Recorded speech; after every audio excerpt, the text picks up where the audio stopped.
Les clusters reposent sur une idée un petit peu de communauté d'entreprise, comme nous sommes des communautés de communes ou d'agglomérations. Et donc il y a dans les deux mouvements un peu une synergie, un esprit de coopération, de mutualisation, d'action collective,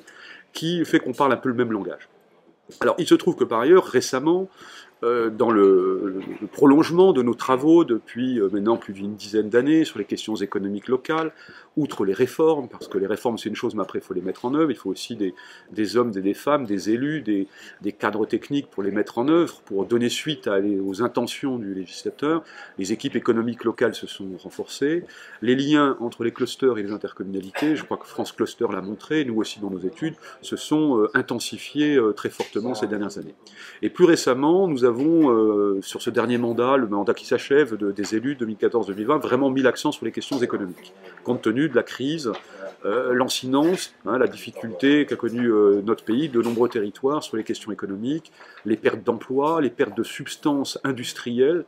de nos territoires. Nous avons vraiment mis l'accent sur ce dernier mandat, sur ces questions économiques. Il y a eu bien sûr la loi NOTRe, mais il y a aussi tous nos travaux d'accompagnement de nos adhérents, de renforcement de nos partenariats avec le monde économique en général.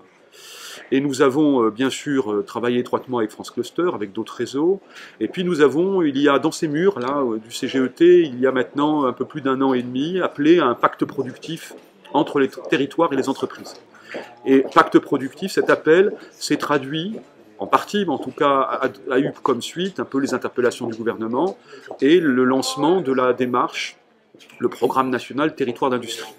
Nous avons aussi engagé à la même époque un Tour de France, avec des rencontres régionales, et à chaque étape de ce Tour de France, ce Tour de la France, nous avons invité des clusters, comme nous avons invité des acteurs consulaires, des représentants des MEDEF territoriaux, des centres des jeunes dirigeants, de l'UIMM, mais souvent nous avons vraiment fait témoigner des clusters, et nous avons pu constater comment en 20 ans, même si on n'est pas parti de rien, il se trouve qu'à titre personnel, j'ai connu l'origine de cette politique, parce que j'étais à la DATAR quand cette politique a commencé, cette politique de soutien, un peu de labellisation, j'aime pas tellement ce terme, mais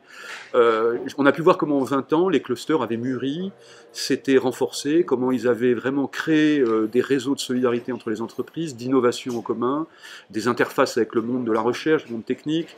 avec des réponses à des problèmes de recrutement, des problèmes de formation, d'attractivité aussi territoriale, parce que c'est un sujet que nous avons un peu partout dans nos territoires aujourd'hui, et ça lie les élus et les industriels ensemble, c'est l'attractivité des métiers industriels, mais aussi de l'attractivité des territoires d'accueil de ces métiers industriels. Et finalement, il faut souvent agir sur les deux dimensions, parce que beaucoup d'entrepreneurs disent on a du mal à attirer dans notre territoire des